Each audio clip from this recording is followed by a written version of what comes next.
کیونکہ اللہ تبارک و تعالی نے صاف فرمایا کہ وَلَقَدْ كَتَبْنَا فِي الزَّبُورِ مِن بَعْدِ الذِّكْرِ، ہم نے زبور کتاب میں جو حضرت داؤد علیہ السلام پر نازل ہوئی تھی اس میں یہ اعلان کر دیا تھا من بعد الذکر، نصیحت کرنے کے بعد، نصیحت کے مضامین بیان کرنے کے بعد ایک اعلان کیا تھا، کیا؟ ان الارض یرثها عبادی الصالحون، کہ زمین کے میرے صالح اور نیک بندے جو ہیں وہ وارث ہوں گے۔ اب سمجھے، یہ اعلان ہم نے زبور میں کیا تھا، اللہ فرماتا ہے قرآن شریف کیا ہے، آگے نا آپ کے گھر ذہن میں بیٹھیے نا۔ تو صالح کے معنی مولویوں نے اور حاجیوں نے نیک بخش کے بتایا، اور نیک بخش کے معنی یہ کہ جو پنجگانہ جا کے نماز پڑھیں، بس نیک اس کو سمجھا، سمجھ آ گیا نا۔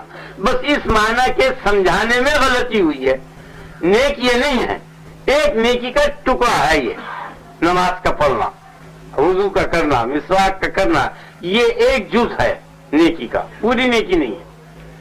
اللہ تعالیٰ نے یہ اعلان کیا کہ صالح بندہ جو ہے وہ زمین کا وارث ہوگا۔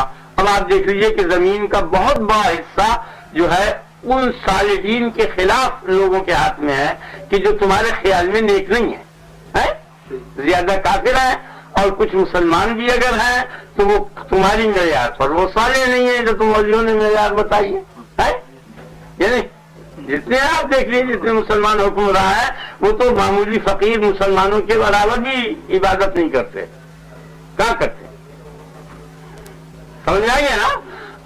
تو اس کے معنی کے سمجھانے میں غلطی ہوئی ہے۔ صالح کے معنی ہے، صالح جو ہے سواد لام ہے نا، یہ لفظ سواد لام ہے، صلاحیت سے یہ مشتق ہے یہ لفظ، سلوک سے، سلوک کہتے ہیں قابلیت کو۔ جو لوگ ملک کا اور زمین کا انتظام کرنا جانتے ہیں، ہم نے یہ اعلان کیا تھا کہ زمین کے وارث وہ ہوں گے۔ یہ مطلب نہیں تھا کہ جو عابد بندے ہیں جن کو تو عام لوگ نیک سمجھنے لگے ہیں اب 1400 سال کے بعد یہ ہوں گے، نہیں، بلکہ جو لوگ انتظام کی قابلیت رکھتے ہیں ان کے ہاتھ میں ملک رہے گا، خواہ وہ میرے بندے مومن ہو یا غیر مومن ہو، اس سے بحث نہیں ہے۔ نہیں سمجھا آپ؟ ورنہ یہ اعتراض ہے نا، آج تک 50 برس سے چل رہا ہے، مولوی لوگ جواب نہیں دیتے کہ یہ تمام یورپ اور امریکہ میں سب غیر مسلم حاکم ہیں، اور تم جن کو صالح اور نیک کہتے ہو یہ کہاں ہیں؟ وہ نہیں، وہ انتظام کے قابل ہے، ان میں انتظام کرنے کی قابلیت ہے، کیونکہ اللہ تعالی نے فرمایا کہ قُلِ انظُرُوا مَاذَا فِي السَّمَاوَاتِ وَالْأَرْضِ، کہہ دو اے نبی صلی اللہ علیہ وسلم، تم ان لوگوں سے کہہ دو کہ دیکھو تو کیا کچھ ہے آسمانوں میں اور زمین میں، ہے نہیں سمجھا؟ اللہ تعالیٰ حکم دے رہا ہے، دیکھو، غور کرو، انظروا، نظر ڈالو، غور کرو، دیکھو کیا کچھ ہے آسمانوں میں اور زمینوں میں، کتنی دولتیں ہیں، ان سب کو دیکھو اور ان کو حاصل کرو۔ نہیں آیا آپ کے خیال میں؟ تو کہاں کیا مسلمان نے؟ آسمان کو کہاں دیکھا؟ علم حیات کو کہاں پڑھا؟ کہاں انہوں نے ایسے طیارے بنائے؟ نہیں آیا آپ کے خیال میں؟ زمین کو کہاں دیکھا؟ زمین کے اندر کتنے سونے اور چاندی اور کتنے معادن موجود ہیں، ان کو کہاں نکالا؟ اس پہ عمل کہاں کیا؟ نہیں آیا آپ کے خیال میں؟ ذہن بیٹھیے نا۔ تو جو لوگ ایسا کریں گے وہ زمین کے مالک ہوں گے، اس میں کوئی خیر تھوڑی ہے کہ وہ ان فی ھذا لبلاغا لقوم عابدین، اور اس میں تنبیہ کر دی ہے ہم نے عابد لوگوں کے لیے کہ وہ یہ خیال نہ کریں، اس غرضے میں نہ رہے کہ ہم عابد اور نیک ہیں، ہمارے ہاتھ میں آئے گا ملک، نہیں، ان کو تنبیہ کر دی، بلکہ جو انتظام کے قابل لوگ ہوں گے ان کے ہاتھ میں رہے گا ملک۔ نہیں سمجھا آپ؟ ان فی ھذا لبلاغا لقوم عابدین، جو عبادت گزار لوگ ہیں اس میں ان کے لیے تبلیغ ہے کہ وہ اس خیال میں نہ رہیں کہ وہ زمین کے وارث ہوں گے، بلکہ زمین کے وارث وہ ہوں گے کہ جو زمین کا انتظام کر سکیں گے، اور جو زمین کا انتظام نہیں کر سکیں گے، خواہ وہ عابد ہوں یا غیر عابد کچھ بھی ہو، ان کے ہاتھ میں کچھ نہیں ہونے کا۔ سمجھ آئیے نا؟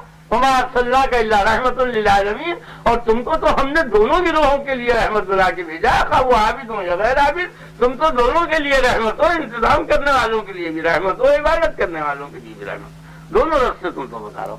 سمجھ آ گیا نا؟ تو کتنی گویا غلط تعلیم ہوئی۔ سمجھانا یہ تھا کہ ملک کا انتظام پورا تم کر سکو، زمین کے وارث تم بنو، زمین پر پورا قبضہ کرو، آلات حرب بے شمار بناؤ، وَأَعِدُّوا لَهُم مَّا اسْتَطَعْتُم مِّن قُوَّةٍ، جتنی بھی تم میں طاقت ہے تم سامان حرب بناؤ، لِيُرْهِبُونَ بِهِ عَدُوَّ اللَّهِ وَعَدُوَّكُمْ، تاکہ تم ڈرا دو اللہ کے دشمنوں کو اور اپنے دشمنوں کو مرعوب کر دو. ایسے ہتھیار تمہارے پاس ہونے چاہیے. کہا کیا مسلمان نے اس پر عمل نہیں سمجھا؟ یہ دین ہے یا نہیں؟ یہ صرف یہ دین ہے کہ اذان ہو تو نماز میں مسجد میں چلے جاؤ، یہ نہیں ہے دین. اللہ سے یہ کہہ رہا ہے، سمجھ آئے گا نا. بلکہ اس نماز کی بابت سے یہ کہا کہ جس وقت جنگ ہو رہی ہے تو ڈبل نماز کو آدھا کر دو، 4 رکعت کو 2 کر دو، تفصیل کر دو. اس وقت نماز کو کم کر دیا، سمجھ آئے گا نا. صلاۃ خوف کو آدھے آدمی آن کے پڑھ رہے 2 رکعت، پھر وہ چلے جائیں دشمن کے مقابلے پر، پھر دوسری جماعت آئے اور وہ پڑھ لے، تو اس وقت نماز کی اہمیت نہیں ہے، کیونکہ کلمت اللہ کو بلند کرنا مقصد ہے، غیر